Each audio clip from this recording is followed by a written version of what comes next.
بسم اللہ الرحمن الرحیم. پہلے اس درود پاک کی فضیلت بتا دوں. ایک مرتبہ ایسا ہوا کہ ہمارے آقا محمد رسول اللہ صلی اللہ علیہ وسلم بیٹھے ہیں. بھائی ہمارے نبی صلی اللہ علیہ وسلم بیٹھے ہیں اور بالکل بازو میں حضرت ابو بکر صدیق بیٹھے ہیں. بھائی سمجھ رہے ہیں, ایک طرف ہمارے نبی صلی اللہ علیہ وسلم بیٹھے ہیں, بالکل بازو میں کون بیٹھے ہیں؟ حضرت ابو بکر صدیق رضی اللہ تعالیٰ عنہ. اور سامنے اتنا لمبا چوڑا مجمع, اس لیے کہ بالکل آخری زمانے کی بات ہے. آخری زمانے میں 1 لاکھ سے زیادہ صحابہ تھے. اب اتنا لمبا چوڑا مجمع تھا اور ہمارے نبی صلی اللہ علیہ وسلم بیٹھے ہیں اور حدیث پاک کا سبق ہو رہا ہے, قرآن کی تفسیر ہو رہی ہے, اور بازو میں کون بیٹھے ہیں؟ حضرت ابو بکر صدیق رضی اللہ.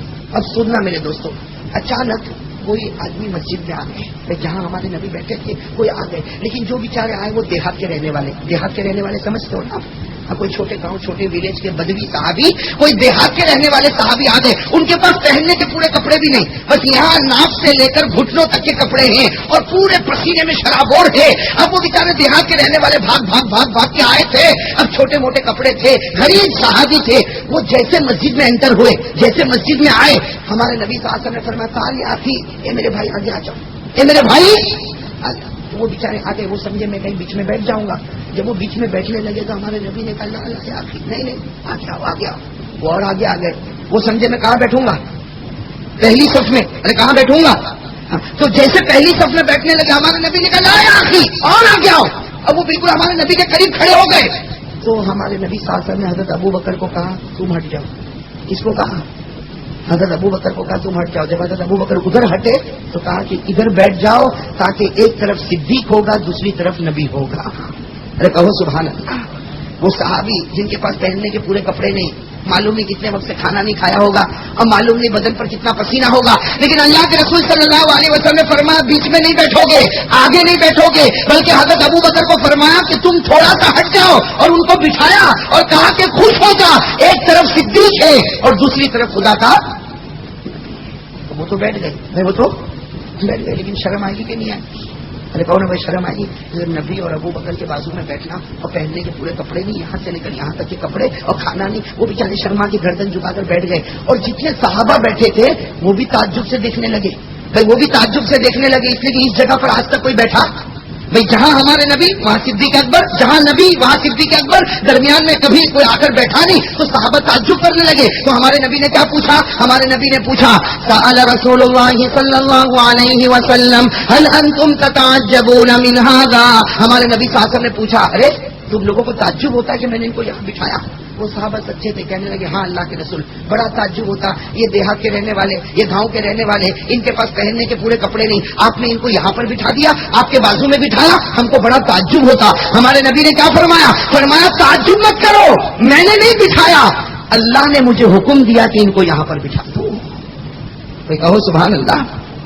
کیا فرمایا؟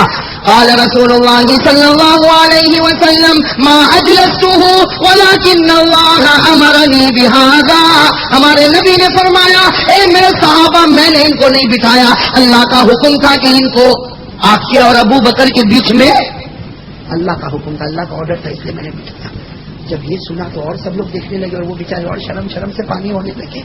وہ اور شرم سے پانی ہونے لگے کہ مجھے کس نے بٹھایا. اب تک تو سمجھ رہا تھا نبی نے بٹھایا, اب معلوم ہوا کہ نبی نے نہیں بلکہ اللہ نے بٹھایا. وہ بیچارے شرم سے پانی ہو رہے تھے. پھر ہمارے نبی صلی اللہ علیہ وسلم نے ایک اور سوال کیا, کہا کہ میرے صحابہ تم کو معلوم ہے کہ اللہ اور نبی نے ان کو یہاں کیوں بٹھایا؟ تم کو معلوم ہے کہ اللہ اور ان کے نبی نے ان کو یہاں کیوں بٹھایا؟ سارے صحابہ نے کہا اللہ و رسول عالم. کہا ہم کو نہیں معلوم, اللہ کو معلوم اور آپ کو معلوم کہ آپ نے ان کو کیوں یہاں پر بٹھایا. اب سننا میرے دوستو, ہمارے نبی صلی اللہ علیہ وسلم نے فرمایا سنو, میں نے اس لیے ان کو بٹھایا, اللہ نے مجھے حکم دیا. اور کیوں حکم دیا؟ اس لیے کہ صبح ہوتی ہے, شام ہوتی ہے, یہ اتنا اچھا درود مجھ پر پڑھتے ہیں, اتنا اچھا درود مجھ پر پڑھتے ہیں کہ اللہ نے فیصلہ کر لیا کہ یہ بیٹھیں گے اس جگہ پر جہاں نبی بیٹھتے ہیں, اور اللہ نے یہ بھی فیصلہ کر لیا کہ جنت میں جہاں نبی ہوں گے وہاں ان کو بھی کھڑا کر دیا جائے گا. اور پھر میرے دوستوں ہمارے نبی نے کیا فرمایا؟ سب صحابہ دیکھنے لگے, واہ یہ آدمی کی تو قسمت کھل گئی, صبح میں بھی کوئی درود پڑھتے ہیں اور شام کو بھی. کوئی درود پڑھتے جس کی وجہ سے اللہ نے اتنا اونچا مرتبہ دیا. پھر ہمارے نبی صلی اللہ علیہ وسلم مسکرائے اور مسکرا کر فرمایا اے میرے صحابہ جو درود یہ پڑھتے ہیں قیامت تک آنے والا میرا امتی اگر وہ بھی یہی درود صبح بھی پڑھے گا شام بھی پڑھے گا قیامت کے میدان میں میرے ساتھ ہوگا, نام اعمال کے وقت میرے ساتھ ہوگا, حشر کے میدان میں میرے ساتھ ہوگا, حوض کوثر پر میرے ساتھ ہوگا, پل صراط پر میرے ساتھ ہوگا, بلکہ میں جنت میں نہیں جاؤں گا جب تک اس کا ہاتھ پکڑ کے جنت تک نہ پہنچا دوں گا. تو میرے دوستو ان کی قسمت بھی کھل گئی اور میری اور آپ کی قسمت بھی کھل گئی کہ نہیں. اگر وہ نبی کے ساتھ رہیں گے, اگر ہم بھی یہی درود صبح میں پڑھ لیں, ارے میں تو کہتا ہوں بھائی ایک مرتبہ پڑھ لے, شام کو ایک مرتبہ پڑھ لے, قیامت کی ہر منزل میں جہاں نبی ہوں گے وہاں ہم بھی ہوں گے. کہہ دو انشاءاللہ, ارے زور سے کہو انشاءاللہ. بھائی اتنا اچھا درود بتایا بھائی سب کہہ دو انشاءاللہ. ہاں لیکن کون سا درود پڑھنا, کون سا درود پڑھنا وہ میں آپ کو بتاتا ہوں. پڑھنے میں چھوٹا, ثواب میں ثواب میں تو کتنا بڑا ہو گیا. صبح میں ایک مرتبہ پڑھ لے, رات کو ایک مرتبہ پڑھ لے, قیامت کی ہر منزل میں نبی کے ساتھ. ارے نام اعمال میں نبی کے ساتھ, پل صراط پر نبی کے ساتھ, ترازو میں اعمال تولے جائے تو نبی کے ساتھ, ارے جنت میں نبی کے. تو بتاؤ اب یہ درود پاک آپ لوگ یاد کرو گے اور کتنی مرتبہ پڑھو گے صبح میں؟ جتنا جی چاہے میرے دوست, لیکن کم از کم صبح میں ایک مرتبہ, شام کو ویسا پڑھیں گے انشاءاللہ. انشاءاللہ سب کو یاد ہو جائے گا. وہ درود پاک کیا ہے؟